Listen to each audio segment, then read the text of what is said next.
যে কালিয়াচক থানা জালসার দিক দিয়ে 1 নম্বর আর হরিশ্চরপুর থানা 2 নম্বর, এটা একটা রেকর্ড আছে। তো এই কালিয়াচক থানার মানুষেরা প্রতিদিন জালসা শুনে, মালদার মানুষেরা প্রতিদিন জালসা শুনে, সপ্তাহিতে একদিন জুমার খুতবা শুনে, বড় বড় সেমিনার হয়, সম্মেলন হয়। তাহলে আল্লাহ বলছেন শোনো, এতগুলি কথাকে শোনার পরে যদি একটা মানুষ নিজের মুখটাকে এড়িয়ে নাই, বিধানকে মেনে দিতে পারলো না, আল্লাহ যা কোরআনে বলেছেন সেটাকেও তারা মেনে দিতে পারলো না, আল্লাহ রাব্বুল আলামিন জবাব দিলেন যে এগুলোকে শুনলো আর শোনার পরে ওমাইয়া তাওয়াল্লা, নিজের মুখটাকে তারা ফিরিয়ে নিল, কথাগুলি কি তারা মেনে দিতে পারলো না?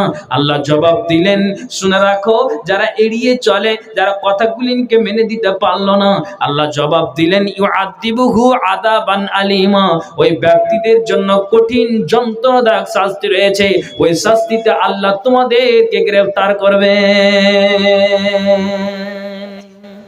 জি, আল্লাহর কোরআন। তাহলে আমি যে আপনাকে কয়েকটা সাহাবার সাহাবিয়ার নাম যে বলেছি যে এরা বিধানকে মানার ব্যাপারে কতটা সংযত ছিলেন, কতটা কঠিন ছিলেন, তা আমি পিছিয়ে কেন? আমার আপনার কখন এই মগজে এই কথাগুলি উঠবে? এই জন্য আপনাকে বললাম যে শুনে রাখো, যে শরীর সুস্থ আছে, এখন মানার ব্যাপারে আপনাকে কি করতে হবে? নিজেকে, আমাকে, পাটাকে, আমার কদমটাকে ফেলবো, তো এটা আমার মনের জোশে যে না, আমি আল্লাহকে খুশি করার জন্য ইবাদতে যাচ্ছি, আমি নিজেকে জাহান্নাম থেকে বাঁচবো তার জন্য ইবাদতে যাচ্ছি, আমি নামাজ এবং রোজাকে আমি রমজান মাসে রাখি, আমি দান খায়রাত করি মসজিদের জালসার তার জন্য, তো এটা আমি কি করি? আমি নিজেকে আমার জাহান্নাম থেকে বাঁচার জন্য, কবরের আযাব থেকে মুক্তির জন্য। তাহলে আপনার এই লালসা এবং এই ভয় আপনার ভিতরে থাকতে হবে, জেনে নিতে হবে যে এই লোকটার দ্বারা দিয়ে ইখলাসের সঙ্গে কাজ হচ্ছে। ইখলাসের সঙ্গে একটু হালকা সামান দিন, ঠিক আছে, আওয়াজ থেকে একটু হালকা সামান দিন, তাহলে আপনার এই ব্যাপারে তাহলে বুঝে নিতে হবে যে এই মানুষটার ইখলাসের সঙ্গে কাজ হচ্ছে। বন্ধুরা, যেটা আমি আপনাদেরকে বলতে চাইছি আপনি খুব খেয়াল করে শুনবেন, আপনাকে যেটা বুঝাচ্ছি, ঠিক আছে, যেটা আপনাকে বলছি ভালো করে শুনবেন। কি বিধানকে মানার ব্যাপারে তারা কতটা সংযত ছিলেন, এবং আপনাকে একটা আমি ইতিহাস শুনে প্রমাণ করছি, আমরাকে ওইগুলো থেকে আমাদেরকে একটা জ্ঞান শিক্ষা নিতে হবে। কি ভালো করে শুনবেন। যখন আল্লাহ পাক রাসূল তিনি যখন মারা গেলেন, তখন মারা যাওয়ার পরে নবীজির এই লাশটাকে নিয়ে কিন্তু তর্ক হয়েছিল। তর্ক কি নিয়ে? আপনার দুইটা দল হলো, একটা দল হলো আনসারেরা আর একটা দল হলো মুহাজিরেরা। এই দুইটা গ্রুপ হলো, দল হলো। তো আনসারেরা বলে নবীজি মদিনাতে মারা গেলেন, তো আল্লাহ পাকের রাসূলকে আমরা এখানে কি করব? গোসল দিব, সুন্দর করে রসুলকে আমরা গোসল দিয়ে এখানেই নবীজিকে দাফন করব। মুহাজিররা বলছেন না, আল্লাহ পাকের রাসূলকে এখান থেকে আমরা গোসল দিয়ে খাটলিতে করে উঠিয়ে নবীজির যেটা দাস মক্কা, ওই জায়গাতে নবীজিকে নিয়ে গিয়ে ওখানেই নবীজির জন্মভূমিতেই তাকে মাটি দেওয়া হবে। এই নিয়ে দুই দলের ভিতরে ঝগড়া। আনসারেরা বলেন মক্কাতে নবীজির লাশটাকে কোনোদিন নিয়ে যেতে দেব না, কি করে তোমরা এই লাশটাকে নিয়ে যাবে? নিয়ে যাও তো দেখি। আর মুহাজিররা বলেন এই লাশটাকে আটকাবে কি করে? তো আটকাও তো দেখি। এই দিকে আল্লাহ পাকের রাসূল আয়েশার কামরাতে নবীজি যখন মারা যান, তো আল্লাহ পাকের রাসূলের মাথাটা আয়েশার বক্ষ স্থলে ছিল। নবীজি যখন মারা গেলেন তখন আয়েশা ওই মাথাটাকে আপনার কি করলেন? সরালেন, আর সরিয়ে নবীজির আপনার ওই মাথাটাকে বাম হাতে রেখে সুন্দর করে আস্তে আস্তে আস্তে একটা বাচ্চা ছেলেকে মা যেমন ঘুমো আপনার যেমন কি করে থাবড়িয়ে থাবড়িয়ে ঘুম দেয়, তেমনি আল্লাহ পাক রাসূল যে মারা গেলেন আলতো করে আপনার নবীজির স্ত্রী আপনার নবীজির বিবি আয়েশা সুন্দর করে মাথাটাকে রেখে দিলেন, পার্শ্বে বসে আছেন। কিন্তু আল্লাহ পাক রাসূলের ওসিয়তে আয়েশা নিজে বলছেন যে আমাকে আমার স্বামী মুহাম্মদ পড়ুন সাল্লাল্লাহু আলাইহি ওয়াসাল্লাম যেদিন আমার পা পালা, ওই পালার দিনে আমার স্বামী আমাকে মাঝে মাঝে বিধানগুলিনকে বলতেন, কোরআনের বিধানকে বলতেন, আমাকে শরীয়তের অনেকগুলি শিক্ষাগুলিন দিতেন। কে বলছেন? আয়েশা। তো তার মধ্যে একটা শিক্ষা হলে এটাই যে মানুষ যখন আওয়াজ দিয়ে কান্না করে তখন এটা রসুলের তরফ থেকে নিষেধ আছে, খবরদার, এটা শরীয়তের উল্টো কাজ হচ্ছে, এটা শরীয়তের বিরোধী কাজ হচ্ছে, খবরদার তোমরা মুখ দিয়ে আপনার এইভাবে আপনার যেন জোরের সাথে আওয়াজ লাগিয়ে কান্না করবে না। তা আয়েশা বলছেন যে আমার বুক ফেটে যাচ্ছে, যে আমার বক্ষ দেশটাতে, আমার বক্ষ স্থলটাতে মাথা রেখে আল্লাহ পাক রাসূল যে বিদায় গেলেন, তা আরো যে নবীজির স্ত্রীরা রয়েছেন, তা আমি আয়েশা কত ভাগ্যবান যে নবীজি আমার বক্ষ স্থলে মাথা রেখেই তিনি দুনিয়া থেকে বিদায় হলেন। তো চট করে আমার নবীজির ওই কথাটাকে স্মরণ আসলো। কোনটা কথাকে? নবীজি আমাকে বলতেন যে বিধানকে যারা মানবে, আল্লাহর কোরআনকে যারা মানবে, রসুলের কথাকে যারা মানবে, ইদখিলহু জান্নাহ, তো আল্লাহ তার জন্য জান্নাত প্রস্তুত রেখেছেন, ওদেরকেই আল্লাহ জান্নাত প্রবেশ করাবেন। তো আমার বুক ফেটে কান্না আসে হঠাৎ করে যখন নবীজির এই মশলাটা আমার মনে আসলো। তো আমি আয়েশা, নবীজি যে আমার পার্শ্বে শুয়ে আছেন, এক কথায় ডেড বডি হয়ে গিয়েছেন, আর আমি নবীজির পাশে বসে আছি, তো আমার চোখ দিয়ে জলগুলো বয়ে যাচ্ছে, আমার জলগুলি বয়ে যাচ্ছে, কিন্তু আমি আওয়াজ দিয়ে নবীজির মশলাটাকে শুনে আমি কান্না করতে পারছি না। কে বলছেন? না তো মায়েশা বলছেন কান্না করি, কিন্তু আমি আওয়াজ দিয়ে কান্না করি না, এই জন্য যে আমার ওই সময় নবীজির মশলাটাকে বলে আমার খেয়াল আসলো। তাহলে যদি কোনো মায়ের আপনার স্বামী মরে যায়, আপনার কি বাপ চলে গেল, বেটি পার্শ্বে হচ্ছে হাও মাও করে কাঁদছে, আর আল্লাহ পাক রাসূল বলছে শোনো, এভাবে কান্না করবে না। কেন? যখন আল্লাহ পাকের রাসূল ঠিক যখন তিনি একে বললেন মুআয বিন জাবালকে, শোনো তুমি যাও ইয়ামানে, কথাগুলি বলবে, তো শুনে রাখো, যখন ওখান থেকে ফিরে আসবে তখন তুমি কি করবে জানো? আমার যে এই জায়গাটা দিয়ে তুমি যখন অতিক্রম করবে, তো তখন তুমি নবীজিকে আর জীবিত দেখতে পাবে না। তখন মুআয বিন জাবাল তখন আও মাও করে কাঁদতে লাগলেন। তখন আল্লাহ পাক রাসূল বলেন, লা তাবকি মুআয, খবরদার এভাবে কান্না করি না। কেন কেন কেন কেন কেন? যদি এভাবে কান্না করো তো ইন্নাল বুকা মিনাশ শাইতান, আওয়াজ দিয়ে হু হু করে চিৎকার করে কান্নাটা শয়তানের পক্ষ থেকে আসে মুআয, অতএব হু হু করে কান্না করিও না। আমার পূর্বে যতগুলি আম্বিয়া একরাম এসেছিলেন সবাই নিজের দায়িত্ব পুরা করে দুনিয়া থেকে বিদায় হয়েছেন, আমিও চলে যাব, আমিও আর বাঁচতে আসিনি, সবাইকে পৃথিবী ছেড়ে চলে যেতে হবে। তো বিধানকে মানার ব্যাপারে মুআয বিন জাবাল বলেন, আমাকে একবার এই কথাটা রাসূল বললেন, তখন আমার হু করে কান্নাটা আমি তৎক্ষণাৎ আমি বন্ধ করে দিলাম। একবার জোরে বলুন সুবহানাল্লাহ। তাহলে বিধানকে মানার ব্যাপারে এই সাহাবা আর সাহাবিয়া নারীরা কতটা কঠিন ছিলেন, সংযত ছিলেন এবং জান্নাতটাকে লাভ করেছেন। তা আমরা যদি ওইভাবে জান্নাতটাকে নেওয়ার জন্য আমরা বিধানকে মানি, নিশ্চিত আমাদের জন্য জান্নাত রয়েছে। আর উল্টো করে চললে কিয়ামতের দিন কঠিন ভয়াবহ জাহান্নামে আমাদেরকে পড়তে হবে, এতে কোনো সন্দেহ নাই। জি, তাহলে আয়েশা থেকে মা বোনদেরকে এখান থেকে একটা জ্ঞান নিতে হবে যে নবীজির মশলাটাকে আমার যখন মনে আসলো তখন আমি চিৎকার করে কান্না করেও আমি নিজেকে আমি রুখে নিচ্ছি যে না, এই কান্নাটা শয়তানের পক্ষ থেকে, আর এটা শরীয়ত বিরোধী, কাজেই আমার চোখ দিয়ে জল বয়ে যাচ্ছে, আর নবীজি আমার পাশে ডেড বডি হয়ে আছেন। সুপ্রিয় সুধী মণ্ডলী, তাহলে বিধানকে মানার ব্যাপারে কতটা আপনার তা আপনাকে কি বলছিলাম, দুটো কথা আপনাকে আমি দিলাম, একটা মা আয়েশার আর একটা দিলাম আপনাকে যেন আল্লাহ আপনার ওই মুআয বিন জাবালের। তো যখন এই লাশটাকে নিয়ে আল্লাহ পাক রাসূলের যখন ঝগড়া, তো ইতিহাস প্রমাণ করে যে আবু বকর ওই জায়গাটাতে অনুপস্থিত ছিলেন যখন আনসার আর মুহাজিরের ওই নবীজির লাশটাকে নিয়ে ঝগড়া। আনসাররা বলে এখানেই মাটি হবে, আর মুহাজিররা বলে কোথায় মাটি হবে? মক্কাতে মাটি হবে। দেখেন বিধানকে মানার ব্যাপারে কতটা তারা সংযত ছিলেন। তখন ভাইজান আমার, যেটা আমি আপনাকে বুঝাতে চাই, আবু বকর নিজে বলছেন যে আমার কানে যখন খবর আসলো যে নবীজি মারা গিয়েছেন, তখন আমি আমার বেটির বাড়িতে গমন করলাম, আর গমন করে দেখছি আল্লাহ পাকের রাসূলকে তিনটি ইয়ামানি সাদা চাদর দিয়ে আবৃত করা আছে। তার মানে তিনটি চাদর দিয়ে আল্লাহ পাকের রাসূলকে ঢাকানো আছে, মাথা থেকে নিয়ে পা পর্যন্ত নবীজির মুখটাকে ঢাকানো আছে ইয়ামানি চাদর দিয়ে। আর নবীজিকে ওই চাদরের ওপরেই গোসল দেওয়া হয়েছিল। আমি আপনাকে যেটা মেন কথা ওই জায়গাটাতে আসছি। আবু বকর বললেন যে দেখছি আমার বেটি ওই পাশে বসে জলগুলো নিয়ে চোখ আপনার জন্য বয়ে যাচ্ছে। আমি আবু বকর কি করলাম, ওই মুখ থেকে চাদরটাকে সরালাম, আর আমি সরিয়ে নবীজির আমি ডান গালে একটা চুমু দিলাম। তা আমি আবু বকর আর কান্নাটাকে থামতে পারলাম না। হায় রে আল্লাহ, আজকে মাথার ছাতা চলে গেল।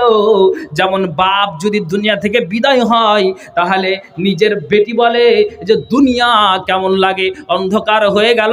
নিজের বিবিটা বলে আমার স্বামী চলে গেল, তো পৃথিবীটা যেন অন্ধকার হয়ে গেল। তো তেমনি আবু বকর চোখ দিয়ে পানি ঝরাচ্ছেন, আর সামান্য একটা ডান গালে আবু বকর চুমু দিয়েছেন। আর আবু বকর একটাই চুমু দিয়ে আবু বকর বলছেন এক ফোঁটা জল নবীজির গালে আমার পড়ে গিয়েছে। সুবহানাল্লাহ। আমি ওখান থেকে যখন বেরিয়ে আসলাম, তো দেখলাম আনসার আর মুহাজিরের একটা বিশাল আপনার ঝগড়া চলছে নবীজির লাশটাকে নিয়ে। আমি আবু বকর তাদের মধ্যখানে দাঁড়িয়ে গেলাম, আর আমি বললাম যে ভাইয়েরা, আনসারেরা শুনো, আর মুহাজিরেরাও তোমরা শুনো, তোমরা কি নিয়ে ঝগড়া করো আমাকে একটু শোনাও। তখন তারা বলে, আনসাররা যুক্তি তুলে যে নবীজি এই জায়গাতে তিনি 10 বছর কাটালেন, তো আল্লাহ পাকের রাসূলকে এখানেই নবীজিকে দাফন করা হবে। আর মুহাজিরা বলছেন না, এতদিন যা থাকলো জীবদ্দশায় নবীজির আমরা কি করব, এই মরা লাশটাকে নিয়ে গিয়ে দেহটাকে নিয়ে গিয়ে মক্কাতে আমরা মাটি দিব, এই নিয়ে ঝগড়া। আবু বকর বলছেন আমি যদি তোমাদের মাঝে একটা কথা বলি তো কথাটাকে আমার শুনে দিবে। বলছে কেন শুনে দেব না। তখন কিন্তু আনসার আর মুহাজিরেরা উভয় দল চুপ হয়ে গেলেন, নীরব হয়ে গেলেন। কেননা আবু বকরের ব্যাপারে বলা হয়েছে চরম সত্যবাদী, মহা সত্যবাদী একজন নবীজির থাকে, সাথে থাকা, উঠা বসা, খাওয়া দাওয়া, লেনদেন। তখন তারাই সমালোচনা শুরু করে দিল যে আবু বকরের মুখ দিয়ে যদি একটা কথা বের হয়, তাহলে কথাটা কোনোদিন আবু বকরের মুখ দিয়ে মিথ্যা কথা হয় না। শুনেনি কি বলছেন আবু বকর? বলো। বলছে এই নবীজির লাশটাকে নিয়ে ঝগড়া করো। আনসাররা বলছে এটা নিয়ে ঝগড়া করো। বলছে হ্যাঁ। তাহলে আল্লাহ রাসূল আবু বকর বলছেন যে একটা কথা শোনো। কি কথা বলছেন? শোনো, নবীজি মরে যাওয়ার 2 দিন আগে, দেখেন বিধানকে মানার ব্যাপারে কতটা সংযত ছিলেন। এখানে একজন যোগ্য আলেম, তিনি আপনাদের ওই ভাগজান মাদ্রাসার তিনি একজন বুখারী পড়া আলেম। তাহলে আপনাকে আমি এখানে ফালতু কথা বলে চলে যাব, এটা কোনো দিন হতে পারে না। তো তিনি বলছেন যে আবু বকর বলছেন যে ওরে আনসার মুহাজিরেরা, মানুষ আপনার সঙ্গে আমার যদি কোনো একটা তর্ক হয়ে যায়, তাহলে এই তর্কটাকে মেটানোর জন্য বিভিন্ন প্রকার একটা যুক্তি দিতে হয়, বিভিন্ন প্রকারের কথাগুলিকে বোঝাতে হয়। তেমনি আবু বকর বলছেন যে মরে যাওয়ার 2 দিন আগে আল্লাহ পাকের রাসূল তিনি মাগরিবের সালাতে তিনি যা হাজির হলেন। আর ওই মাগরিবের সালাতে হাজির হয়ে আল্লাহ পাকের রাসূল সূরা মুরসালাত, এটা আপনার ৭৭ নম্বর সূরা, আর এই সূরাটাতে 50টা আয়াত আছে। এই 50টা আয়াত নবীজি অসুখ থাকা সত্ত্বেও প্রথম রেখাতে তিনি 25টা আয়াতকে পাঠ করলেন, আর দ্বিতীয় রেখাতেও তিনি 25টা আয়াতকে তিনি পাঠ করলেন। আপনার 50টা আয়াত হয়ে গেল। নবীজি 3 রেকাত মাগরিবের ফরজ সালাতকে তিনি আদায় করলেন। আর আদায় করে নেওয়ার পরে নবী ওখান থেকে সালাম ফেরার পরে 2 সাহাবীর কাঁধে ভর করে যে আয়েশার কামরাতে তিনি আসলেন। আমি আপনাকে বুঝাতে চাইছি, আবু বকর বলছেন ইশারের সময়তে নবীজি আর যেতে পারেননি। তা আমরা ভেবে নিলাম নবীজি আর বাঁচবে না, নবীজি আর বাঁচবে না। আবু বকর বলছেন যে আমার বুক ফেটে কান্না আসে রে, চোখ দিয়ে কান্না আসে, জলগুলো বয়ে যায় রে। সাহাবীরা কথাগুলি আমার মনের কান দিয়ে শুনে যায়। তো আমি শেষে কথা বললাম যে আবু বকর আমাকে নিজে আল্লাহ রাসূল বলেছেন, আবু বকর শোনো, তোমার কথাটা এক বাক্যে আনসার মুহাজিরা মেনে নিবে। এই নবী মুহাম্মদের লাশটাকে নিয়ে আপনার মদিনার মাটিতে বিশাল একটা ঝগড়া হবে, বিশাল একটা ঝামেলা ঝামেলা সৃষ্টি হবে, তো এই ঝামেলার আপনার এই ফাইসালাটা আবু বকর তুমি দিবে। আর যখন তোমার মুখ থেকে মানুষেরা শুনতে পাবে, আর দ্বিতীয়বার আর ঝামেলাটাকে পাকাবে না, আর বাড়াতে যাবে না। তখন সঙ্গে সঙ্গে আবু বকর বলছেন, আনসারেরা মুহাজিরেরা তর্ক করিও না, আমি একটা তোমাদের কথা বলতে চাই। কথা বলে এটাই, ইন্নী সামিতু রাসূলুল্লাহ সাল্লাল্লাহু আলাইহি ওয়াসাল্লাম ইয়াকুলু ইন্নী সামিতু রাসূলুল্লাহি সাল্লাল্লাহু আলাইহি ওয়াসাল্লাম। আবু বকর নিজে বলছেন, অবশ্যই আমি আল্লাহর রাসূলের মুখ থেকে বলতে শুনেছি। নবীজি বলে দিয়েছেন যে যেখানে নবীরা মৃত্যুবরণ করেন সেখানেই তাদের কবরস্থ হয়। একবার বলেন সুবহানাল্লাহ, বলেন সুবহানাল্লাহ। কষ্ট পাচ্ছেন কি? কষ্ট পাচ্ছেন? তো এটা কথা যেমনই বললেন আবু বকর, যে নবীজির মুখ থেকে আমি নিজে বলতে শুনেছি, আল্লাহ পাক রাসূল বলেছেন যে যেখানে নবীরা মৃত্যুবরণ করেন সেখানেই তাদেরকে দাফন করা হয়। এই কথা যেমনই আবু বকরের মুখ থেকে আনসার মুহাজির শুনতে পেলেন, তখন এক বাক্যে তারা গলাতে গলা মিলিয়ে, সিনাতে সিনায় মিলিয়ে তারা একে অপরে তারা মহব্বত ভালোবাসা, আনসার মুহাজিরেরা তারা যেন একে অপরে এমন বন্ধুত্ব তাদের গড়ে উঠলো, আর একে অপরে বলা বলে শুরু করলো, দেখো হ্যাঁ, যদি আল্লাহর বিধানের অস্বীকার করি আর রাসূলের বিধানের অস্বীকার করি, কিয়ামতের দিন জাহান্নাম ছাড়া কোনো আর জায়গা হবে না। অতএব এটা আমাদেরকে মেনে নেওয়াটাই উচিত হবে। আর যেমনই এই কথা বললেন, আবু বকর কথাটা যেমনই থ্রো করেছেন, সঙ্গে সঙ্গে আনসার মুহাজির আর দ্বিতীয়বার কথার কোনো আওয়াজ না উঠিয়ে এক বাক্যে মেনে নিলেন। তাহলে যখনই এই আবু বকরের কথা শুনে আনসার মুহাজির এক বাক্যে মেনে নিলেন, তাহলে আপনি বলুন আল্লাহর সাথে বান্দার সম্পর্ক ভালোবাসা বাড়বে না কমবে? হ্যাঁ না বলুন? অবশ্যই বাড়বে। জান্নাত যাবে না জাহান্নাম যাবে? তো জান্নাত যাবে। তাহলে আমরাও যদি এই কোরআন আর হাদিসের প্রতিদিন জালসা শুনে আর জুমাতে বক্তব্য শুনে ইমামদের মুখ থেকে, আর আমরা সেমিনার সম্মেলন শুনে আলেমদের মুখ থেকে যদি আমরাও কি করি বিধানগুলিকে মানার চেষ্টা করি, সত্যি আল্লাহর সাথে বান্দার সম্পর্ক বাড়বে এবং জান্নাতের একটা রাস্তা আপনার কি হয়ে যাবে, রাস্তাটা আমার সহজ হয়ে যাবে। এজন্য আল্লাহ বলছেন, মাইয়ুতিল্লাহা ওয়া রাসূলাহু ইদখিলহু জান্নাতিন তাজরি মিন তাহতিহাল আনহার ওয়া মাইয়াতাওয়াল্লা ইউআযিবহু আযাবান আলীমা। জি, আল্লাহর কোরআন এবং রাসূলের হাদিস, তাহলে এখান থেকে আমাকে আপনাকে এটা জ্ঞান করতে হবে, শিক্ষা নিতে হবে এটাই যে তারা জান্নাতিওয়ালা পুরুষ, জান্নাতিওয়ালি নারী, তারপরও তারা এইভাবে বিধানকে মানার জন্য তারা সংযত ছিলেন।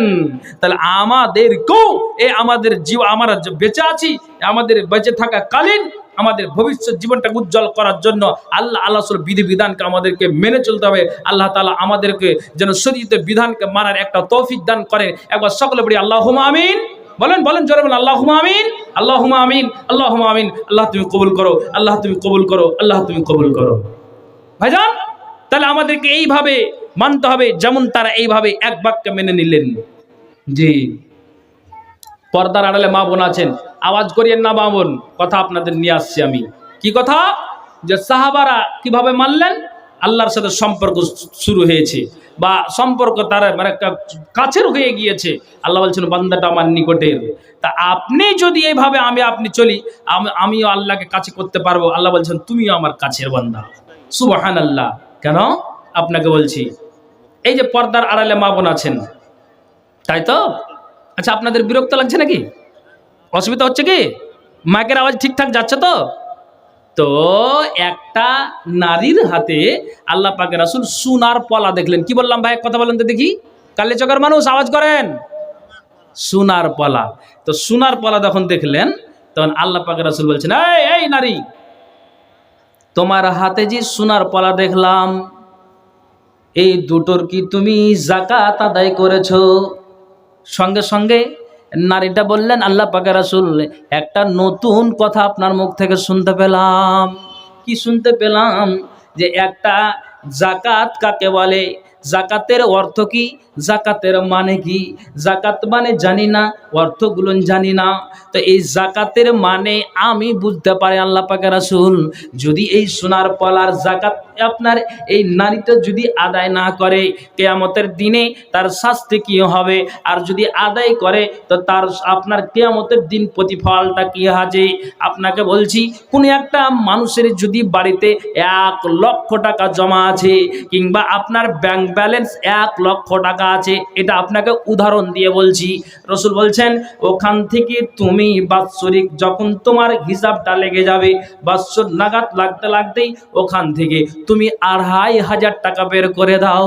একটা মানুষ যখন 1,00,000 থেকে জমাকৃত মাল থেকে 2,500 টাকা বের করে দিবে, বাকি মালটা তোমার হালাল হয়ে গেল। তারপরে নবীজি বলছেন মাঠ থেকে তুমি ভুট্টা নিয়ে আসলে, গম নিয়ে আসলে, তুমি ধান নিয়ে আসলে, তুমি ওখান থেকে 3 ভাগ করো। যে তোমার এটা তুমি 3 ভাগ করো। কেমন 3 ভাগ? যে তুমি মার্শালে তুমি কি করেছো, পানি পাঠিয়েছো জমিতে, ওখানে তুমি জমি আলা তুমি মার্শালকে দিলে, শুনে রাখো পাটকে দিলে, ট্রাক্টরকে দিলে, নিজের পরিবারের জন্য তুমি রাখলে। তারপরও নবীজি বলছেন যে ওখান থেকে ফকির মিসকিনের যেটা হক, ওখান থেকে তুমি ওষুধটাকে বের করে দাও, তাহলে বাকি মালটা তোমার হালাল হলো। তো তেমনি নারীটাকে আল্লাহ পাক রাসূল বলছেন যে তোমার যাকাত সম্পর্কে জ্ঞান নাই, তো তুমি একটা কথা শুনে নাও। একটা মানুষের বাড়িতে যদি আপনার 7 থেকে 7.5 বুদ্ধি সোনা আর চাঁদি থাকে, তাহলে ওই মালটার যাকাতটা একটা বাড়িতে থাকতে গেলে তোমাকে আদায় করে দিতে হবে, নইলে কিয়ামতের দিন তোমাকে শাস্তি ভোগ করতে হবে। আর শোনো, তোমার যদি এই মালটা সোনার পালাটা যদি তোমার হিসাবের মধ্যে চলে আসে, হিসাবের মধ্যে যদি পড়ে যায়, তাহলে নারী তুমি কান খুলে শোনো, আর যদি তুমি বের না করো, কিয়ামতের দিন আল্লাহ তাআলা তোমাকে ওই জাহান্নামের আগুনের 2টা পলা পড়াবেন। আর জাহান্নামের ওই আগুনের উত্তপ্ত আগুনের যখন ওই নারীটাকে সোনার পলা পড়াবেন, তো ওই সোনার পলা পড়াতে না আপনার ওই আগুনের পলা যখন পড়াবেন, আল্লাহ পাক রাসূল বলছেন যখনই ওই নারীটার হাতে আগুনের পলাকে পরিয়ে দেওয়া হলো, তখনই তোমার সারাটা শরীর যেন ওই আগুনের পলা পরিয়ে দেওয়ার কারণে তোমার সারাটা শরীরের চামড়া ঝলসে যাবে, খসে যাবে, তোমার চামড়াগুলো ঝুলে যাবে। কিসের কারণে? না তো বলা হবে এই নারীটা যাকাতকে অস্বীকার করনেওয়ালি নারী, এই নারীটা আপনার সোনার যাকাতকে অস্বীকার করনেওয়ালি। কাজেই সারা বিশ্বের মানুষ যেই জায়গাতে জমায়েত হয়ে থাকবে, তোমার কথাটা মানুষ জানতে পারবে। নারীটার কথাটাতে মগজদার টাওরি লাগতে লাগলো, আর লাগতে লাগতে লাগতে লাগতে সঙ্গে সঙ্গে নবীজিকে বলছেন আল্লাহ পাক রাসূল গো, আপনার মুখ থেকে শুনেছি যে মানুষেরা আমার উম্মতেরা কতদিন বাঁচবে, না তো 60-70 বছরের বাঁচবে। আর আমি এই 60-70 বছরের জিন্দেগিতে যদি আমি নাকের বানিয়ে, কানের বানিয়ে, হাতের পলাকে বানিয়ে, গলার সোনাকে আমি বানিয়ে, আমি কি বলে তাগা বানিয়ে, এক কথায় কোমরে বিচ্ছা বানিয়ে নিজেকে যদি আমি স্টাইল করে আমি ধরার মারিতে চলি, তাহলে এই 60-70 জিন্দেগি নিতে কতদিন মানুষ আমার দিকে নজর দিবে? না তো 40 বছর হতে গেলেই আমার দিকে আর কেউ তাকাবে না রে, কেউ তাকাবে না রে। তখন আল্লাহ পাক রাসূলকে বলছেন এই যে পলা দুটির কথা থেকে আমি যে আপনার কথাটাকে শুনতে পেলাম, এটা আমার কোনো দিন ধারণা ছিল না, জ্ঞান ছিল না।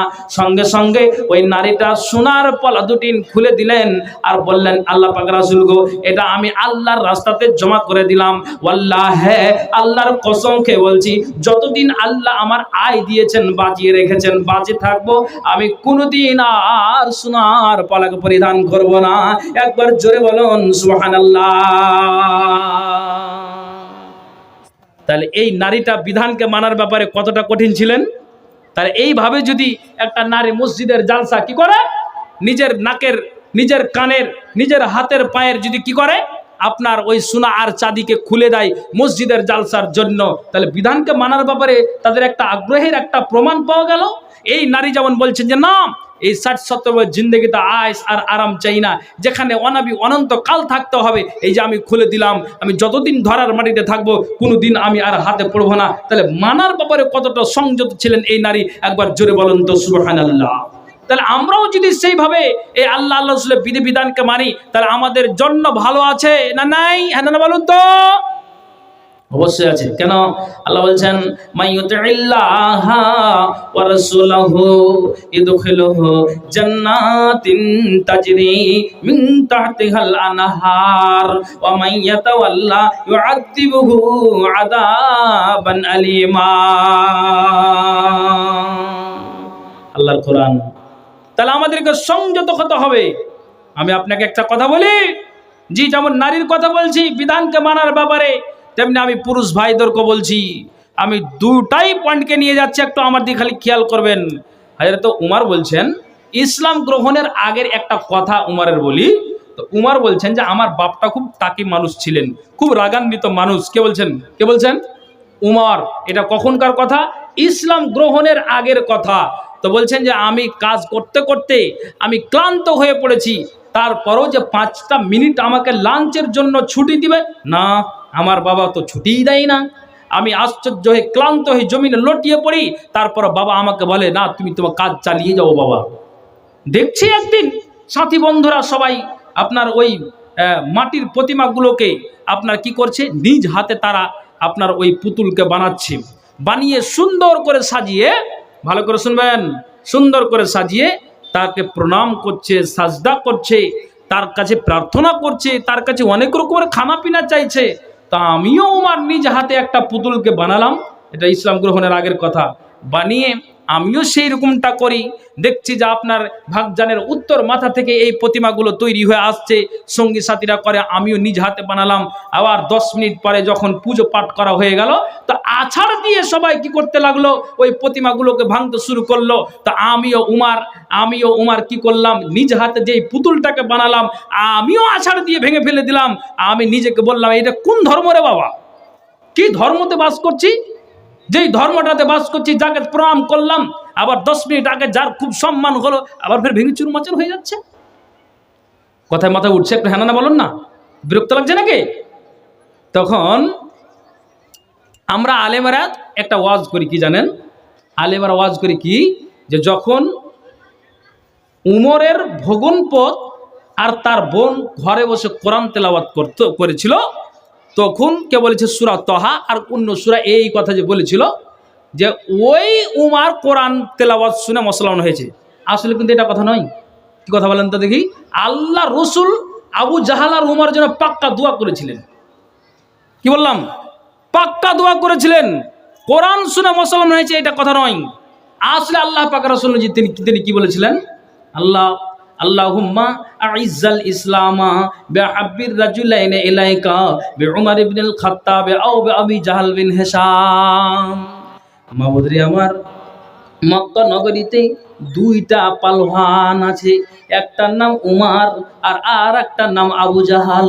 এই 2টা পালোয়ানের মধ্যে যেটা ভালো লাগবে, একটাকে তুমি ইসলামের মধ্যে কোরআনের ছায়াতলে, কোরআনের পক্ষে আল্লাহ একটাকে অন্তত ফিরিয়ে দাও, যেটা তোমার ভালো লাগবে। আল্লাহ উমারকেই পছন্দ করেছিলেন, তার দিলটাকে ইসলামের আপনার জন্য তার জ্ঞান ঢুকিয়ে দিয়েছিলেন। আমি আপনাকে এই কথাটা বলে যেটা বুঝাতে চাইছি, আমার দিকে একটু মাথাটা লাগাবেন। কথা হলো এটাই যে উমর বলছেন যে যখন আমি আল্লাহর কোরআনের ছায়াতলে আসলাম, রসুলের বিধানকে মানলাম, কোরআনকে মানলাম, তো যতদিন আমি এই ইসলাম ধর্মটাকে আমি ইসলাম কবুল করে নেওয়ার পরে, যখন আমি পূর্বে কি ছিলাম, নিজ হাতে আমি প্রতিমাগুলোকে তৈরি করতাম আর পুজো পাঠ করতাম, এগুলো আমার জ্ঞান আসলো, ভুল আসলো, আমি এগুলো ভুল বুঝতে পারলাম। এক তো নবীজি দোয়া করেছিলেন, আল্লাহ তার পাথর দিলটাকে নরম করে দিয়েছিলেন। এবং আপনাকে যেটা বুঝাতে চাইছি, উমর বলছেন যে আমি ইসলামকে কবুল করে নেওয়ার পরে যতদিন আল্লাহ আমাকে বাঁচিয়ে রেখেছেন, তো আমি ততদিন পর্যন্ত আমার মাথা থেকে নিয়ে পা পর্যন্ত আমি আমল দিয়ে সাজাতে লাগলাম। কি দিয়ে সাজাতে লাগলাম? যখন মানুষ আমার কাছে দান খায়রাতের জন্য আসি, তো আমি দানটাকে করে দিলাম। তো আমি দান দিয়ে আমার দেহটাকে সাজিয়ে দিলাম, আমি নামাজ দিয়ে আমার দেহটাকে সাজিয়ে দিলাম, আমি নফল সালাত দিয়ে আমি আমার দেহটাকে সাজিয়ে দিলাম। ওমর বলছেন যে আবার যখন রমজান মাসের আপনার রোজা আসে, তো তখন আমি ওই রমজান দিয়ে নেকি দিয়ে আমার দেহটাকে সাজিয়ে দিলাম। আবার ওমর বলছেন আমি কিয়ামুল লাইল, আমি গভীর রাত্রিতে উঠে উঠে আমি জিকির আজকার তসবিহ তাহলিল করে নামাজগুলিনকে পড়ে আমি আমার আমল দিয়ে আমার সুন্দর আমি ওই নেকিগুলিনকে দিয়ে আমার দেহটাকে সাজিয়ে দিলাম। তো ওমর নিজেই বলছেন যে আমি ইসলাম ধর্ম কবুল করার পর যতদিন আল্লাহ আমাকে বাঁচিয়ে রেখেছিলেন আমি ততদিন পর্যন্ত আমি ভালো ভালো নেক কাজগুলিনকে করে করে রসুলের বিধানকে মেনে আমি কবরে গিয়েছি, একটাও নবীজির উল্টো কাজ করি নাই। একবার জোরে বলুন সুবহানাল্লাহ।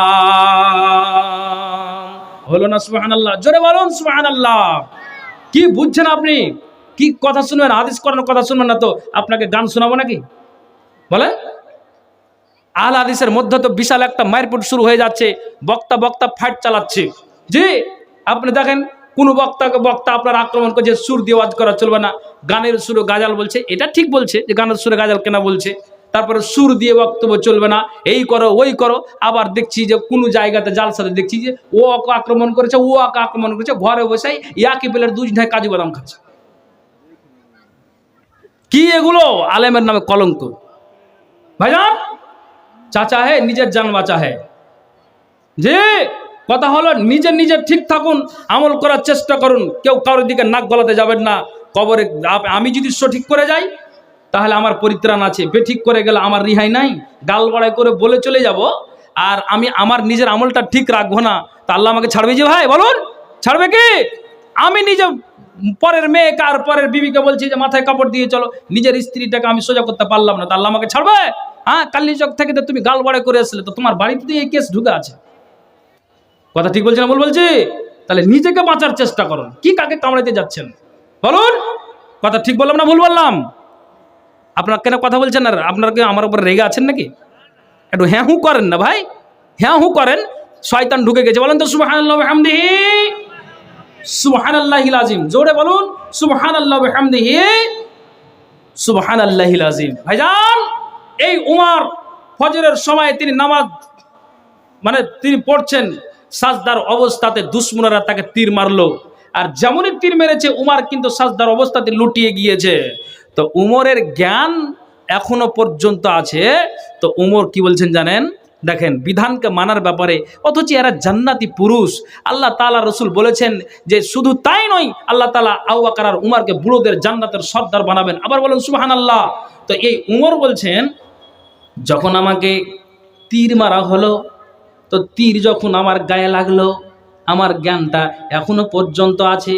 তো আমি উমর আমার সঙ্গীরা সাথীরা আমার জখমের জায়গাতে লক্ষ্য করে তাকাই। তো যখন জখমের জায়গা দিয়ে লক্ষ্য করে তাকাই, তো আমি উমর ওই সাথীরাকে বলছি ওই দিকে লক্ষ্য করিও না, একবার আমার দিকে খেয়াল দাও, একবার সাড়া দাও, একটা কথা বলো হে সাথীরা, আমি যে নামাজ পড়ছিলাম তা আল্লাহর বিধানের যদি একটা উল্টো করে কবরে যাই, রসুলের বিধানকে একটা উল্টো করে যদি কবরে যাই, কবরে রিহাই নাই রে, হাসরে রিহাই নাই রে। তা বলো তো, জখম হয়েছে, এটা আমি পারোয়া করি না, দুনিয়া ছেড়ে চলে যেতে হবে, এটা ঠিক আছে। তাহলে বলো তো আমি কি নমাজটাকে সমাপ্ত করতে পেরেছি কিনা? যদি আমার নমাজটা অসম্পূর্ণ থেকে যায়, তাহলে কিয়ামতের দিন আল্লাহ তাআলা আমাকে এটার জন্য হয়তো ধরতে পারেন। একবার বলে দাও রসুলের বিধানকে মানার ব্যাপারে কি আমি কি পিছিয়ে আছি রে উমর? একবার বলে দাও যে আমি আল্লাহর বিধানকে মানার ব্যাপারে পিছিয়ে আছি কি রে উমর? একবার জোরে বলুন সুবহানাল্লাহ। এই জান্নাতি পুরুষ, অথচ নবী জীবদ্দশায় তিনি বলে গিয়েছেন যে তুমি জান্নাতি। জি, যত এখানে মানুষ আমরা বসে আছি, কোনো মানুষ কি আল্লাহর ঘরে গিয়ে আপনি এই ওস্তাজুল মুকাররমকে জিজ্ঞেস করুন, ইনিও মালদার মানুষ, হরিশ্চন্দ্র থানার মানুষ। তো আমরা অনেক মানুষ কি করি, তাহাজ্জুদের নামাজ পড়ি না? হ্যাঁ না বলুন? তো তাহাজ্জুদের নামাজ পড়ি, চাঁদে 3টা রোজা রাখি কি রাখি না? অনেকে রাখি। আচ্ছা, বৃহস্পতিবার সোমবার দিন অনেকে রোজা রাখতে ভালোবাসে, রোজা করি। তো 5 ওয়াক্ত নামাজ পড়ি। রমজান মাসে আমি সিয়াম পালন করি তো করি। তাহলে এবার আপনি কথা বলুন, এতগুলিন যে এই লোকটার আমল, তা আল্লাহর ঘরে কি যে ও বলে কি যে আল্লাহ আমি তো তাহাজ্জুদ পড়ছি প্রতিদিন, আমি নামাজ পড়ছি প্রতিদিন, আমি দান খায়রাত করছি প্রতিদিন, তাহাকে জান্নাত দেবে না তো কাকে দিবে যে আল্লাহ? এটা কথা বলে? এটা কথা বলে? কোনটা কথা বলে? আল্লাহ তোমার একজন পাপী বান্দা, আল্লাহ আল্লাহ যতই ইবাদত করি কিন্তু আমি একজন তোমার কাছে গুনাহগার বান্দারে আল্লাহ, আল্লাহ তুমি জীবনের গুনাহকে মোচন করে দাও। তাহাজ্জুদের নামাজ ধরেছি, আল্লাহ এর বিনিময়ে গুনাহগুলিকে মোচন করে দাও। 40 বছরে মার্ডার করেছি, আল্লাহ তুমি গুনাহগুলিকে মোচন করে দাও। আল্লাহ যা পাপ করেছি, আল্লাহ তুমি পাপটাকে আমার ক্ষমা করে দাও। আল্লাহ তোমার বিধানকে মানার ব্যাপারে যদি ভুল হয় আল্লাহ শুধরে নিব, এখনো সময় আছে, তুমি আমাকে ভুলগুলোকে আল্লাহ ধরিয়ে দাও। আল্লাহ একটা বিধানকে যদি তোমার উল্টো করে কবরে যাই তাহলে এর জবাব হয়তো দিতে পারবো না রে আল্লাহ। এটাই তো কথা বলি, এটাই তো কথা বলি, এটাই তো কথা বলি। তা আমি আপনাকে বলছি একটু কান খুলে শুনবেন, একটা মানুষের বুকে কাউরির পাটা নাই যে ওই মানুষটা বলতে পারবে যে আমি জান্নাত পাবো, এতগুলি আমল করছি এই জন্য। কিন্তু বিশ্বের মধ্যে একটা মানুষই মুখ দিয়ে বলতে পেরেছে মরার সময়, সঙ্গী সাথীরা নিজের বিবিটা পার্শ্বে বসে কাঁদছে, স্বামী চলে গেল রে, আমার নাক ফুল, আমি যখন স্বামী যাবে আমি বিধবা হয়ে যাব। নিজের বেটিটা কাঁদছে, আব্বা ঈদের দিন টাকা দিত, আব্বা জালসার দিন টাকা দিত, আব্বা অনুষ্ঠানের দিন টাকা দিত। আল্লাহ আমার আব্বা অনেক রকমের জামা কাপড় কালিয়াচক মার্কেট থেকে নিয়ে আসতো, বাবা চলে গেল রে আল্লাহ। তো আমার বাবা চলে গেল এই জন্য আমার কান্না, নিজের ছেলেটাও কান্না করে, স্কুল চলে যাই তো বাবা মরে গেলে কে আমাকে টাকা দিয়ে বিদায় করবে আল্লাহ। তো ওই জায়গাতে আপনাকে যেটা কথা বলতে চাইছি, বিশ্বের একটাই মানুষ নিজের বুকের পাটা রেখে বলেছিলেন তোমরা আমার জন্য কান্না করিও না, কান্না করিও না, কান্না করিও না। আবু সুফিয়ান বিন হারেস, একটা হলো আবু সুফিয়ান বিন হারব আর একটা হলো আবু সুফিয়ান বিন হারেস। তো এই যেটা আবু সুফিয়ান বিন হারেস এটা মরছে তো 10 মিনিট আগে তার বিবি, তার ছেলেরা, তার আপনার সঙ্গী সাথীরা সবাই তার জন্য কান্না করে। তা আবু সুফিয়ানকে বলছে, আবু সুফিয়ান বলছেন তোমরা কান্না করিও না। আল্লাহ রসুল এই তার ইমানি মজবুত দেখে তায়েফের মাটিতে জমকে লড়াই করেছিলেন, কে না তো আবু সুফিয়ান বিন হারেস। তা আবু সুফিয়ান বিন হারেসকে আল্লাহ পাক রাসূল প্রতি বছর 100 ওয়াসাক করে তার নামে আনাজকে বরাদ্দ করা হয়েছিল। কতটি ওয়াসাক বললাম? 100 ওয়াসাক। টোটাল হিসাব করে 12,200 কেজি করে আল্লাহ পাক রাসূল প্রতি বছর ওই আপনার আবু সুফিয়ান বিন হারেসের নামে বরাদ্দ করে দিয়েছিলেন। তার ঈমানের জোশ দেখে আপনার আবু সুফিয়ান বলছেন তোমরা কান্না করিও না, চোখ দিয়ে পানি ঝরায়ও না, বিবি কান্না করিও না, চোখ দিয়ে পানি ঝরায়ও না, ছেলে কান্না করিও না, মেয়ে তুমি খবরদার চোখ দিয়ে পানি ঝরায়ও না। কেন ঝরায়ও না? আমি এই ইসলাম গ্রহণ করার পরে 8 বছর আমি বেঁচে থাকলাম, হয়তো আর 10 মিনিট বাঁচবো, আমি আর বাঁচবো না রে, সবাই দুনিয়া থেকে ছেড়ে চলে যেতে হবে। আবু সুফিয়ান বিন হারেস বলছেন আপনার 8 বছর আমি বেঁচে থাকলাম, নবীর সঙ্গে 4 বছর, বাকি জীবনটা আমার কেটেছে আমার 4 বছর। তো আমি টোটাল ইসলামের ছায়াতলে 8 বছর আছি। কতদিন আছি? 8 বছর আছি। আবু সুফিয়ান বিন হারেস বলছেন তো তোমরা কেন চোখ দিয়ে পানি ঝরাও, কেন চোখ দিয়ে পানি ঝরাও? ও আপনার আবু সুফিয়ান হারেস বলছেন কান্না করিও না, এই জন্য করিও না আমি 8 বছর ধরে যে ইসলামকে আঁকড়ে ধরেছি, আল্লাহর কোরআনকে যে আমি আঁকড়ে ধরেছি, আমি রসুলের বিধানকে যে আঁকড়ে ধরেছি, তো তোমরা এই জন্য কান্না করিও না।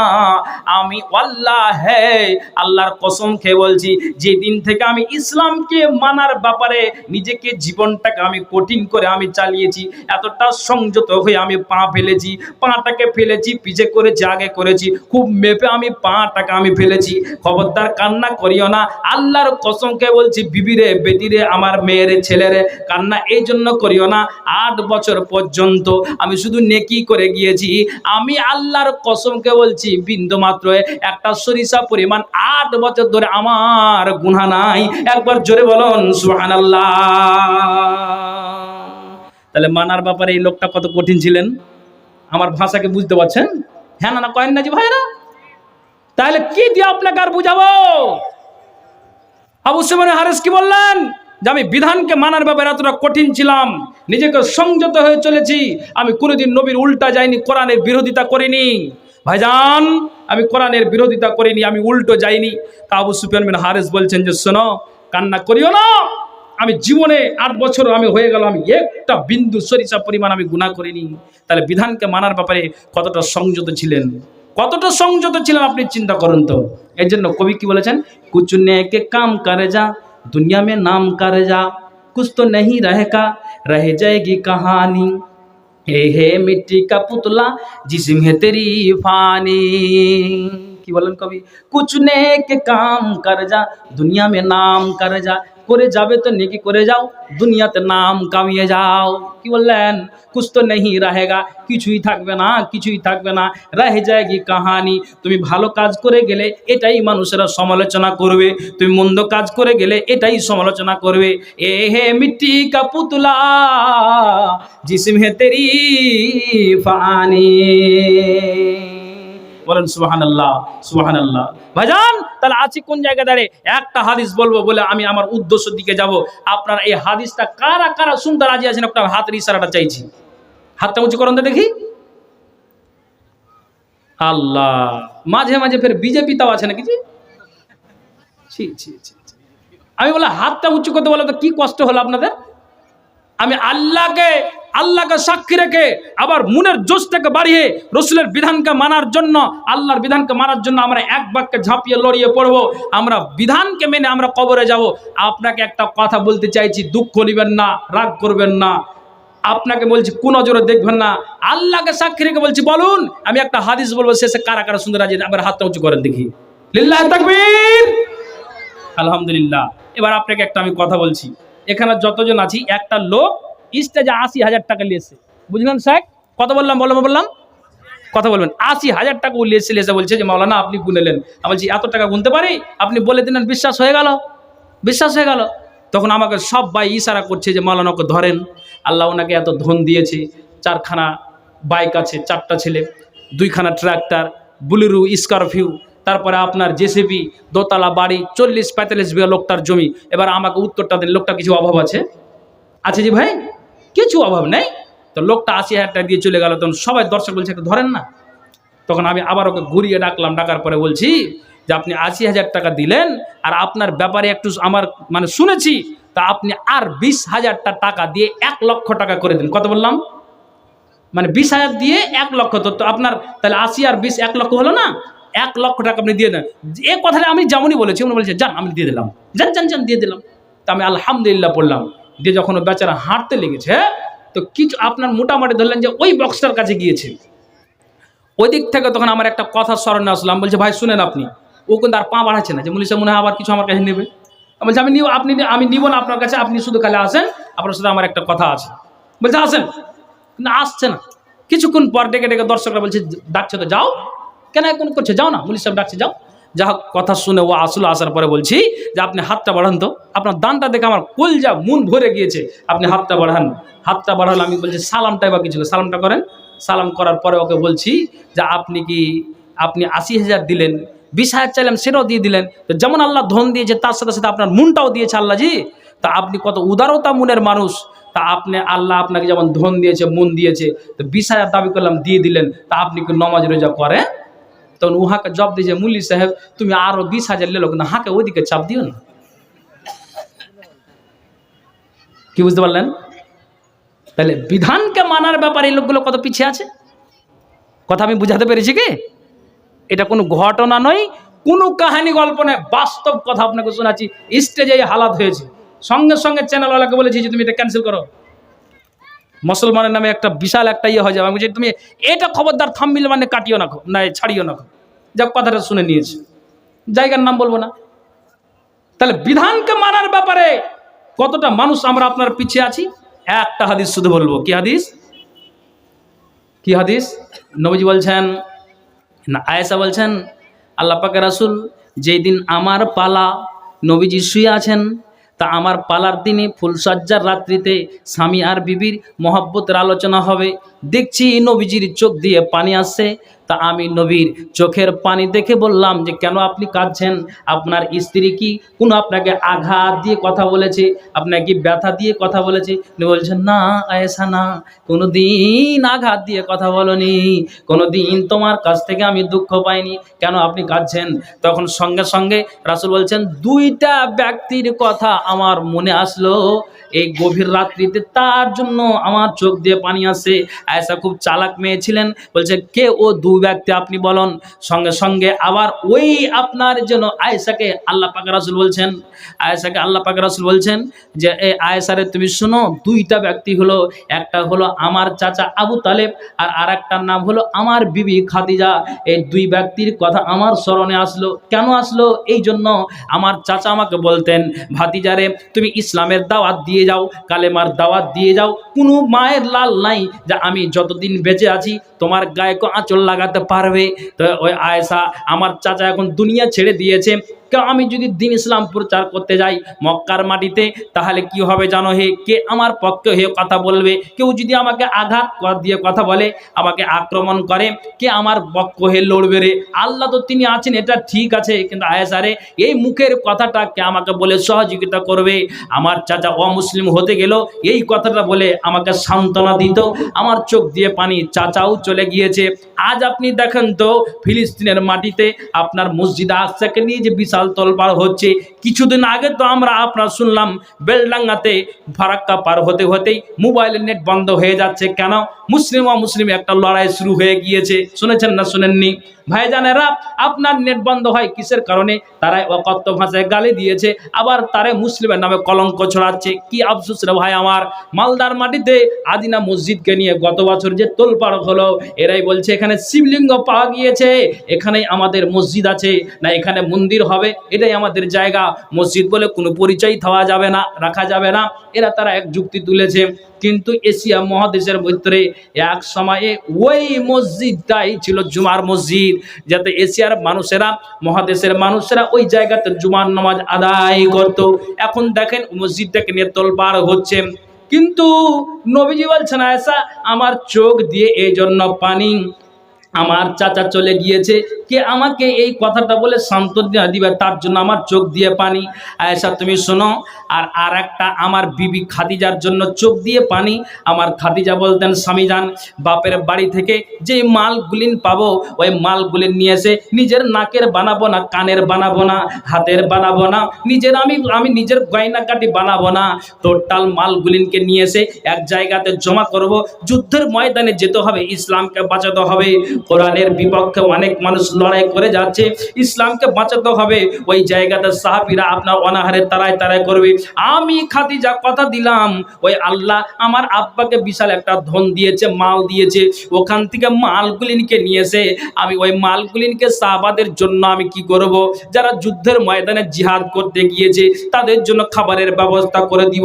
ইসলামের মধ্যে ইসলামটা একটা খুব অভাব অনটনের মাধ্যম দিয়ে দিন যাচ্ছে। আমি খাদিজা কি করব? আমি তরবারি বানিয়ে দিব যুদ্ধ করার জন্য, কোরআনকে বাঁচাবার জন্য, ইসলামকে বাঁচাবার জন্য। তখন নবীজি বলছেন, আয়েশা আমি কাঁদছি এই জন্য। আমার খাদিজা বলতেন, আল্লাহ পাক রাসূল গো, চিন্তা করতে হবে না, বাপের বাড়ি থেকে মালগুলিনকে নিয়ে এসে আমি নিজের গয়না বানাবো না, নাক ফুল কানের দুল আমি বানাবো না, টোটাল মালকে এক জায়গাতে করে আমি আল্লাহর রাস্তাতে সব মালকে আমি দান করে দিব। একবার জোরে বলুন সুবহানাল্লাহ। আল্লাহু আকবার। তাহলে বিধানকে মানার ব্যাপারে কতটা সংযত ছিলেন? কালিয়াচক থানার মানুষেরা একটু মাথাটাকে হিলান। তাহলে আমি এই জায়গাতে নারী আর পুরুষ, আমি আপনাকে দুটোই কথা বলেছি। যেই নারী নিজের সোনার পালাকে আল্লাহ রাসূলের সামনে খুলে দিলেন, আমি এই জায়গাতে চিরদিন বাঁচব না, পৃথিবীটা চিরস্থায়ী নয়, ক্ষণস্থায়ী, আমি খুলে দিলাম, আল্লাহ রাস্তা দান করে দিলাম। যেই খাদিজা বাপের বাড়ি থেকে মালগুলি নিয়ে এসে আল্লাহ রাসূলকে বলছেন আমি টোটাল মালকে আমি দান করে দিচ্ছি। এই জন্য ইসলামকে বাঁচাতে হবে, কোরআনকে বাঁচাতে হবে। আমি আপনাকে বলছি, আবু বকর, উমর, উসমান, তালহা, জুবাইর, আমি এই যতগুলি কথা বলছি, নামগুলি বলছি, এদের মত আমাদের বিধানকে মেনে কবরে যেতে হবে, নইলে আমাদের পরিত্রাণ নাই। ভাইজান ও আব্বাজানেরা, আমি এই পুরুষদেরকে বলতে চাইছি, নারীদেরকে বলতে চাইছি, কালিয়াচকের মাটিতে একদিন ব্যাপী আর 2 দিন ব্যাপী 2 দিন জালসা হয়, আজকের প্রথম দিন। তবে আমি এই আপনার বিধানকে মানার ব্যাপারে আমি 10টা পুরুষকে দেখতে চাইছি, আর ওখান থেকে আমি 10টা নারীকে দেখতে চাইছি, আদার্স আমি আর 10টাকে দেখতে চাইছি। আদার্স বলতে কমিটি সেক্রেটারি, ক্যাশিয়ার, আরো এগানা বেগানা থেকে যারা এসেছেন, আমি বলতে চাইছি 10টা নারী 10টা পুরুষ। আমি আপনাকে বলছি বিধানকে মানার ব্যাপারে কতটা আমরা সংযত আছি, এখানে প্রমাণ হয়ে যাবে। কোন আল্লাহর বান্দা আছেন 30টা আল্লাহর কোরআনের পারা আপনি 5000, 4000, 2000, 1000 দিতে পারবেন?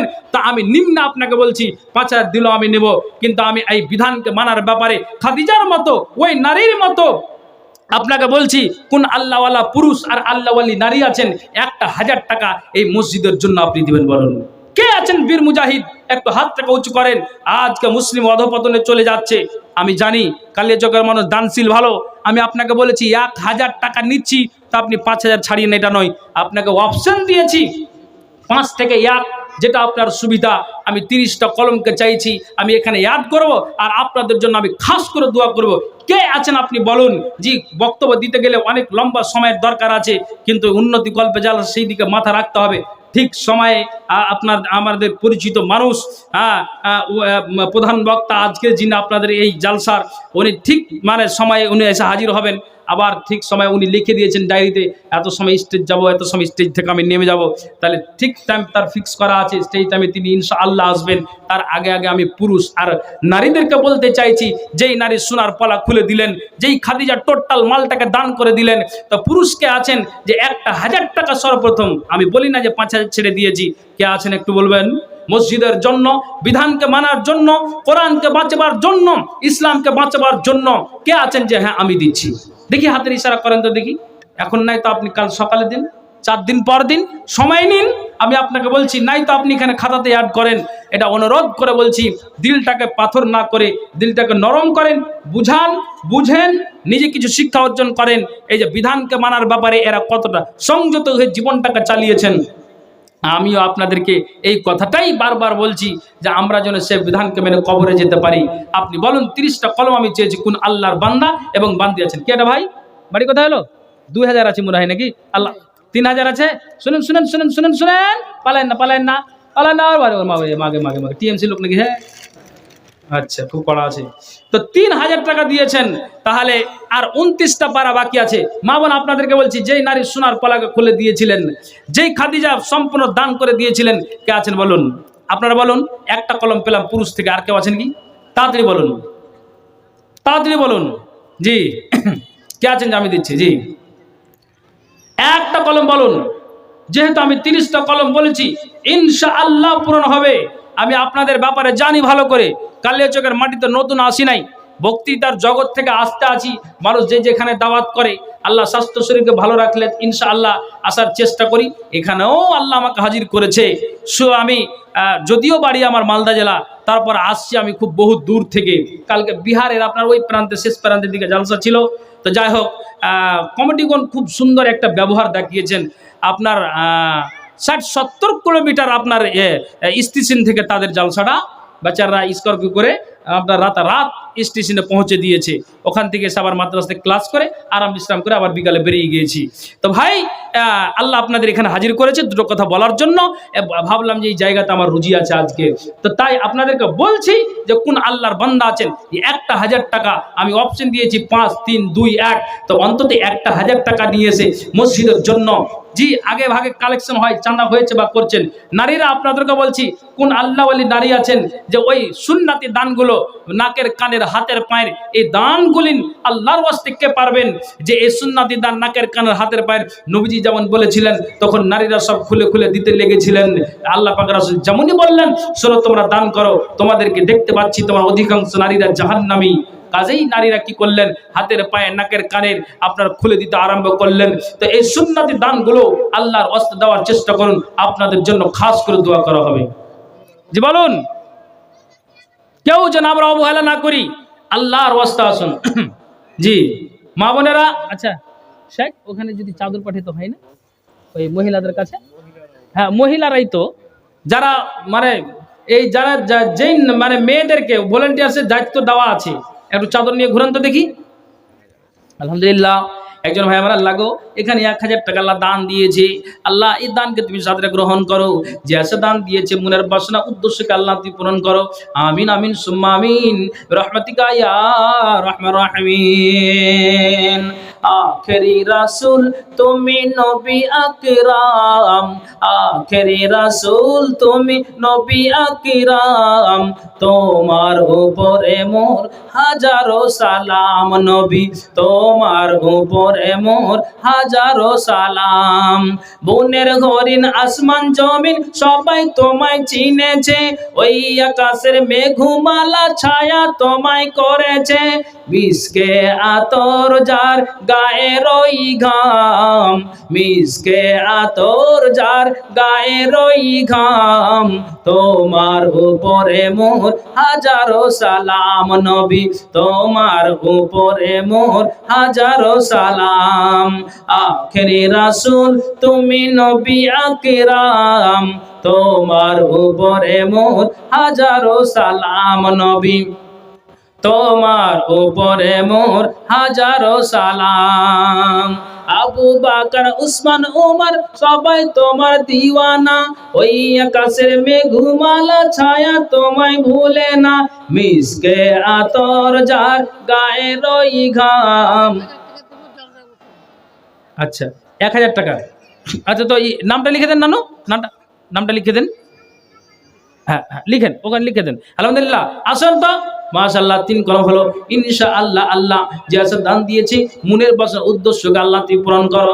আমিন আমিন সুম্মা আমিন বিরহমাতিকা ইয়া রাহমার রাহিমিন। আসুন আসুন আল্লাহর রাস্তা আসুন, কেউ যেন ফাঁকে না দি। যেই নারীরাকে ওই ভলেন্টিয়ারের দায়িত্ব দেওয়া আছে, নারীরা তোমরা ওই চাদরের কালেকশনটা করো। আলহামদুলিল্লাহ মাশাআল্লাহ। জি আরেকজন ভাই আমার আল্লাহ গো, বাড়ি কোথায় ভাই? ওই বাবনটালা বাড়ি। আচ্ছা আচ্ছা আচ্ছা, বাবনটালা হতে আমার ভাই আল্লাহ 1000 টাকা আল্লাহ দান দিয়েছে। আল্লাহ দানকে আল্লাহ তুমি সাদরে গ্রহণ করো। আল্লাহ গো 4 কলম হয়েছে, আল্লাহ মনের বাসনা উদ্দেশ্যকে আল্লাহ তুই পূরণ করো। আমিন আমিন সুম্মা আমিন বিরহমাতিকা ইয়া রাহমার রাহিমিন। আসুন কেউ যেন আমরা হাতছাড়া না করি, কেউ যেন আমরা অবহেলা না করি। আল্লাহর ওয়াস্তে দিয়ে যান, এটাই আমাদের জমা থাকবে। কেউ যেন আমরা ফাঁকি না দিই। যে আল্লাহ বলছেন আমি তোমাকে যা দিয়েছি এদের থেকেই তুমি আল্লাহর শুকরিয়া আদায় করো, আল্লাহর প্রশংসা করো, আল্লাহর কৃতজ্ঞতা জ্ঞাপন করো। কেন? আল্লাহ বলছেন লা ইন শাকারতুম লা আযিদান্নাকুম ওয়া লা ইন কাফারতুম ইন্না আযাবি লাশাদীদ। আল্লাহ বলছেন যা আমি দিয়েছি এদের থেকে তুমি আল্লাহর শুকরিয়া আদায় করো, আল্লাহর কৃতজ্ঞতা জ্ঞাপন করো, আল্লাহর প্রশংসা করো। যদি অকৃতজ্ঞ হও ইন্না আযাবি লাশাদীদ, আমার আযাব বড় কঠিন, সেই আযাবে তোমাদেরকে গ্রেফতার করা হবে। আছেন মাশাআল্লাহ ভাইজানেরা। তো আল্লাহ আপনাকে যা দিয়েছে এতে থেকেই আপনি আল্লাহর সন্তুষ্টি অর্জন করে এই মসজিদের জন্য আপনি একটু দান হাতটাকে বাড়িয়ে দিন। খাদিজার মতো দেখতে চাইছি, আবু বকরের মতো দেখতে চাইছি, উসমানের মতো দেখতে চাইছি এই পুরুষ বাবা ভাইদেরকে, নারীদেরকে দেখতে চাইছি খাদিজা আপনার আসিয়া সুমাইয়ার মতো যে আসুন এসে এই মসজিদের জন্য আল্লাহর হস্তে আপনার 500,000 টাকা করে এই মসজিদের জন্য দিয়ে যান। কেউ আল্লাহর বান্দা আছেন যে একটা বস্তা সিমেন্টও দিতে পারবেন? এটা ভাই আচ্ছা আচ্ছা আল্লাহ গো এ ভাইয়ের আল্লাহ গো 1000 টাকা দিয়েছে। আল্লাহ আল্লাহ কবরে চলে গিয়েছে। আল্লাহ গো হে আল্লাহ এই 1000 টাকা মৃত্যুর নামে আল্লাহ দান দিল। আল্লাহ জানি না সারা বিশ্বে আল্লাহ এই মোবাইলের মাধ্যমে আল্লাহ খবর পাওয়া যায়, কিন্তু কবরে মা চলে গিয়েছে, বাপ চলে গিয়েছে, আত্মীয় স্বজন চলে গিয়েছে। আল্লাহ গো আল্লাহ কবরের খবরটা নেওয়া যায় না, কিন্তু রাসূল বলেছেন মাইয়াতের জন্য দানটাই হলো উত্তম, মাইয়াতের জন্য দানটাই উত্তম। আল্লাহ আল্লাহ এই মাইয়াতের জন্য যে 5000 টাকা দান দিয়েছে আল্লাহ তুমি কবরে আযাবে গ্রেফতার তার আযাব টাকা আল্লাহ সরিয়ে দিও। আমিন আমিন। কেটে দিলেন। ও একজন বাচ্চা ছিল, আল্লাহ 500 টাকা দান। আসুন আল্লাহর রাস্তা আসুন আসুন ভাইজান, 1 বস্তা সিমেন্ট হলো এই মসজিদের জন্য লাখান, ধান যদি থাকে তাওগুলি ধানগুলি লাখান। আল্লাহর রাস্তে আপনাদের জন্য খাস করে দোয়া করা হবে ইনশাআল্লাহ, আপনাদের জন্য দোয়া করব। কেউ ফাঁকি দিবেন না, এটাই আমাদের কিয়ামতের দিন জমা থাকবে। 500 হোক 1000 হোক, 1 বস্তা সিমেন্ট দিয়ে হোক, ধান দিয়ে হোক, এখানে লিখছেন, এখানে বসে আছেন লিখার জন্য, আপনারা অবশ্যই নিয়ে আসেন। আরেকজন আল্লাহ ভাইজান 500 টাকা আল্লাহ দান দিয়েছে, এ দানকে আল্লাহ তুমি সাথে গ্রহণ করো। যে আশা দান দিয়েছে মনের বাসনা উদ্দেশ্য আল্লাহ তুমি পূরণ করো। বুকেতে মারিয়া ছোড়া এধার ওধার, গাথিয়া লইবে আর করিবে প্রহার, চিৎকারে চোটে ভূমি কম্পিত হইবে, ভাঙিয়া পিঠের অস্থি চুরমার করিবে। আগুন লাগাবে গায়ে গন্ধক মাখিয়া, আকাশ সমান আগুন উঠিবে জ্বলিয়া, ভাগিতে চাহিবে গুর্জ মারিবে খিচিয়া, মস্তিষ্ক ছিটিয়া যাবে মাথা ফাটিয়া, সর্বাঙ্গ হইয়া ক্ষত পচিয়া যাইবে, তাহাতে দুর্গন্ধ পুজ বহিতে থাকিবে। এইভাবে তাহাদের বাঁধিয়া জোরেতে দোজকের কাছে নিবে মারিতে মারিতে। দোজক তাদেরকে দেখে উঠিবে গজিয়া, শুনিয়া তাদের প্রাণ যাইবে উড়িয়া। কি করিবে না করিবে শুধু হায় হাই, রোদন করিবে হাত মারিয়া মাথায়। ফেরেশতারা তাহাদের বলবে এ প্রকার, এই যে দোজক যারে করেছে এনকার, সবুর করিবে কিবা নাহি করিবে, আদি অন্তকাল এতে থাকিতে হইবে। যে যাহা করেছ তার পাবে প্রতিফল, না হবে আযাব খান্দক হই এক পল। তারপর দোজকের দরজা খুলিবে, মুখ হতে পর্দা তার উঠাইয়া দিবে। অমনি আগুন তার জিহ্বা নিকালিয়া ধাঁধা করে উঠিবে আকাশ ব্যাপিয়া। 70 সালের কথা বলে।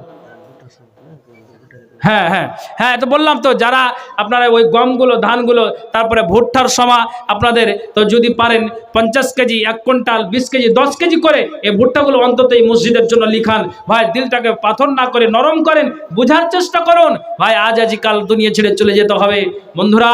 অতএব দানের জন্য হাত টাকা বাড়িয়ে দিন। এটা মসজিদের উন্নতি কল্পে জালসা, আল্লাহর পবিত্র ঘরের জন্য জালসা। কাজে আপনাদেরকে বলছি যে একটু এই মসজিদের জন্য নিজের হাতটাকে একটু প্রশস্ত করুন। ওই চাদর গিয়েছে, চাদরে ভরেন। আপনাকে বলছি 1 বস্তা সিমেন্ট দিয়ে হোক, ভুট্টা দিয়ে হোক, ধান দিয়ে হোক, একটু সহযোগিতা করুন। 500-1000 টাকা দিয়ে হলো আপনি এই মসজিদকে সহযোগিতা করুন। ইনশাআল্লাহ আপনাদের জন্য যেখানেই যাব খাস করে আপনাদের জন্য দোয়া করব। আসুন একটু দিয়েছেন জি।